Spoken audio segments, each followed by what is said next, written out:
That dude's in the locker room taking pictures and posting them on Twitter. Oh, yeah?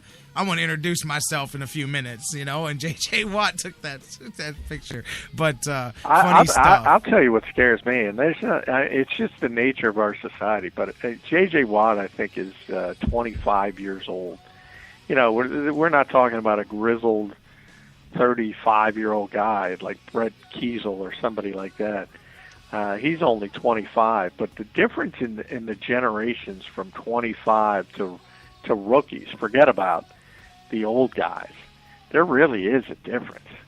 And you saw it with Zach Mettenberger, getting ready to start his first NFL game, all carefree.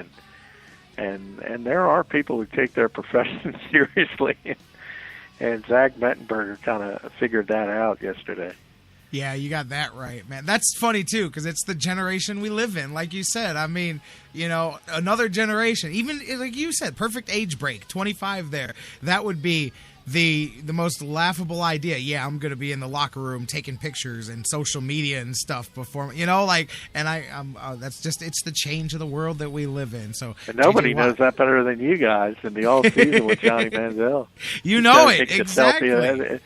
He's got to take a picture of everywhere he goes. Imagine if he did it before the game. Imagine if he did it before a game like that in the locker room. Like, Zach Mettenberger can hide a bit because he's not John Manziel. Imagine if Manziel did that. Oh, man. Dude, I'll tell you, Twitter may have lost its collective brain there, And anyways, looking around quickly before I let you go, a great week of action. I mean, we haven't talked about every game, but there were some really good ones. Buffalo, Orton continues to unlock that offense with Sammy Watkins and Chandler at tight end. And then even with the running back problems, obviously they played the Jets, which helps. But that Buffalo offense has gotten itself going. And, a lot of – and speaking of offenses, we talked about that last week. I don't want to bring it up again. When I say the draft is an inexact science, I don't mean that when I'm talking about Sammy Watkins. I know that one was pretty exact. We didn't need to guess on that one there with his 100+ yards. Yeah, I know. Anyways, tonight, speaking of former Browns, let's wrap it up with Monday Night Football tonight. Former Browns quarterback Colt McCoy will get the start unless something has changed in the last hour here. He will get the start tonight. Redskins, Cowboys, as you guys heard a little earlier in the news report, actually it's the second most frequent Monday Night Football matchup in history. And so it's going to be, there's a lot of history there. Obviously, Cowboys are rolling. Washington far from that, near the opposite side. What do you think? What do you think happens? Is there any chance for young Colt McCoy to come out firing against the Cowboys, or do the Cowboys just keep rolling? Well, division games tend to be closer than you think, and obviously this is one of the bigger rivalries in the NFL. So I think the Redskins will be ready to play, but this is one of those issues where there's just too many injuries, too many issues down to the third quarterback, obviously. And the second part of it being closer than you think is that Dallas plays Arizona next week, so they could be looking ahead. But the Cowboys just have too many weapons offensively, and eventually, even if the Redskins keep it close early, I think Dallas will be able to wear them down late. Should be fun. Should be an interesting game. And, of course, next week we'll have a lot to talk about. There's a lot of good games on tap. Brady and Peyton Manning renew their rivalry. Those games are always good, and especially with each of them coming off the last couple of weeks, but especially the last week that each of them had, man. Both of them got their offenses cooking pretty well here. That should be a good one coming up. And, of course, there's a lot of other good games, too. But always fun when Brady and Manning meet each other. Yeah, I think it's Brady Manning 16, I believe. So that's always the biggest deal. That's like Bird Magic in the NBA. That's the biggest mano-a-mano rivalry the sport has had over the past, decade plus, and it'll only continue because we fast forward from the AFC Championship game, and Denver's the best team in the AFC, and New England's right behind them. And there they go again. Might have been a few hiccups to get there, but that's where we are. Think about it, John. No matter what we talk about, no matter who's getting older, who's had surgery, who's washed up, at the end of these seasons, it keeps being those same guys, those same teams. They live through the crap that everybody talks, and then there they sit still at the end of these seasons, man. That's what I meant earlier. He'll still be there. He'll still be there while people are trying to tell you. Yeah, and I think, as I said, this will be Manning Brady 16, and you'll probably see 17 in the AFC Championship game, to be perfectly honest. I agree. The way these teams are playing, man. Absolutely, man. Hey, last thing real quick. You think the Browns take care of business next week? I do. I think, I think Tampa Bay is struggling with the move to Lovie Smith and that change to the Tampa 2 defense, change back for that organization, obviously. I think it doesn't really take advantage of the talents necessarily of guys like McCoy and David, as I mentioned. The one issue is those receivers, and that scares me. I said it with Minnesota this week, and it took a while, but it came to fruition late.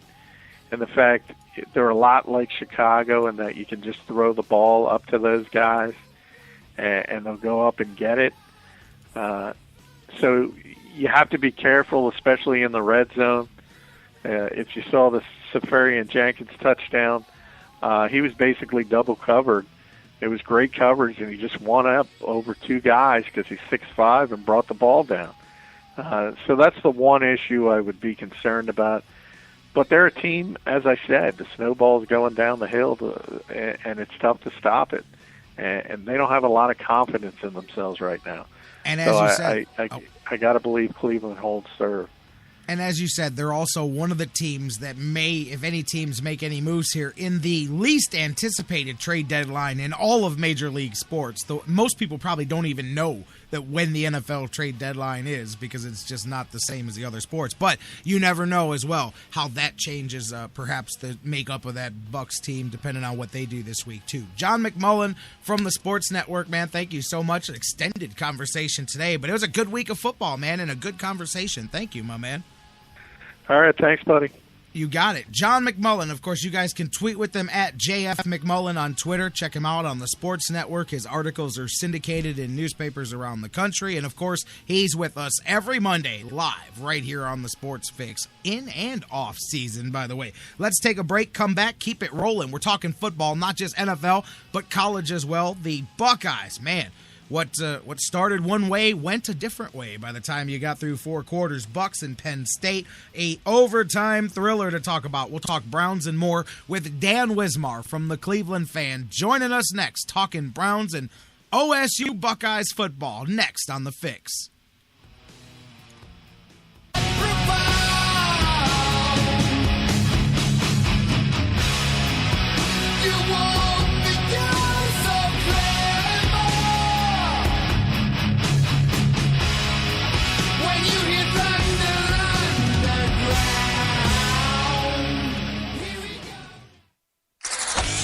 We here at the Sports Fix are very in-depth when we interview the sports stars. Oh, I saw the whole thing, dude. First you were all like, whoa, and then we were like, whoa, and then you were like, whoa.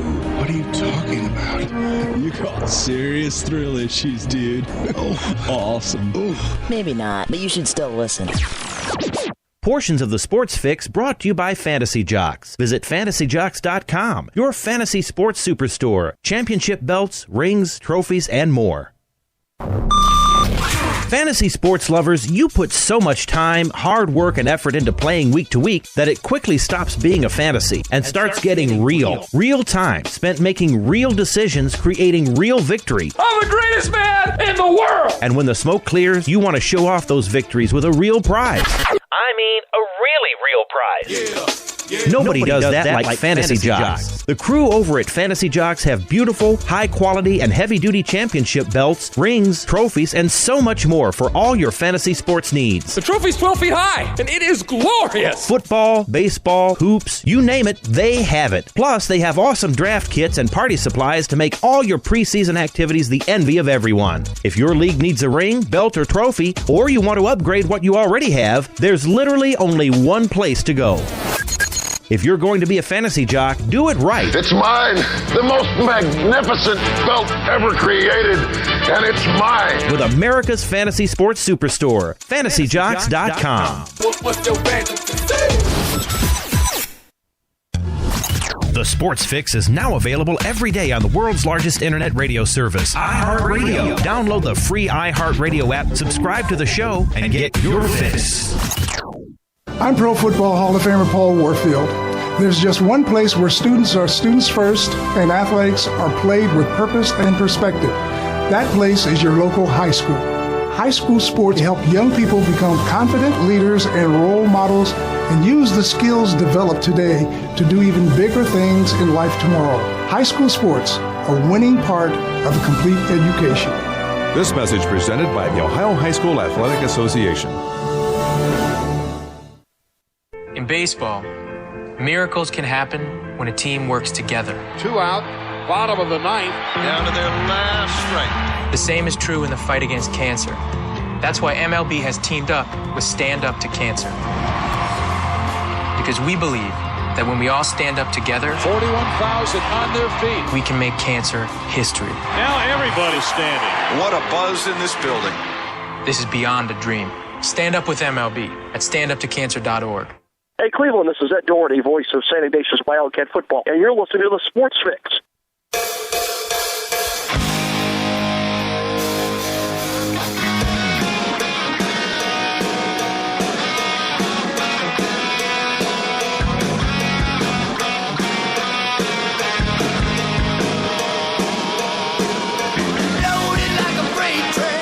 Welcome back to the Sports Fix live across the Sports Fix Radio Network as the melodic tones of the voice of Axl Rose bring us back here some old school Guns N' Roses, baby, before he became the, well, Uncle Axl that he is right now. But that's the good version of Axl Rose right there.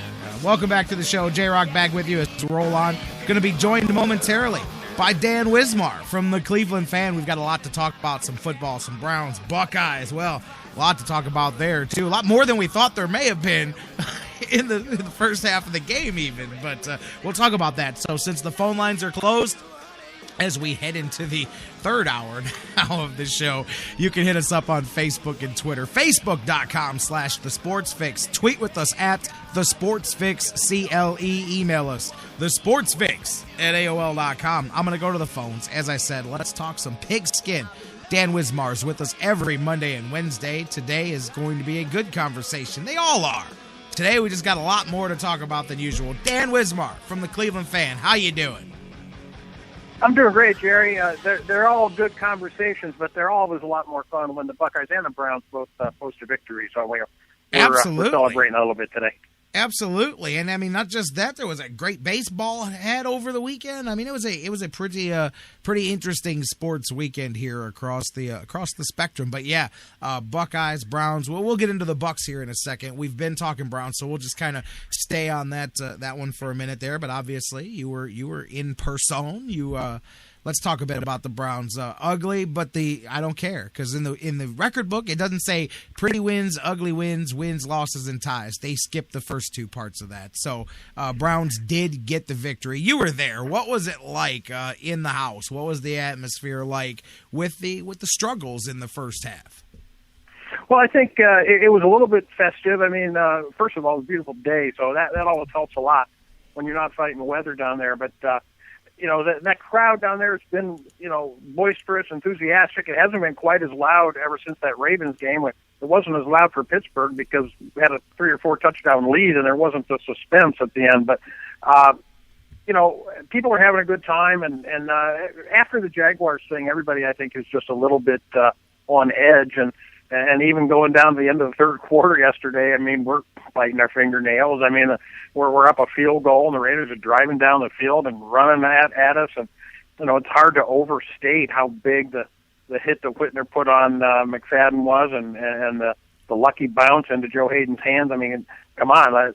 We got to realize that, that could have been at worst the tying field goal and at best the tying field goal, I should say, and at worst a go-ahead touchdown for the Raiders. And all of a sudden, the Browns are going back to midfield, going the other way, and just a huge turnaround. You can't can't overstate how important it was. So, and from then on, things kind of snowballed, and once again, we're sitting there at the end, yucking it up without a lot of nail biting down the stretch because they tacked a couple touchdowns on. But it's weird, and we can talk about the Buckeyes later.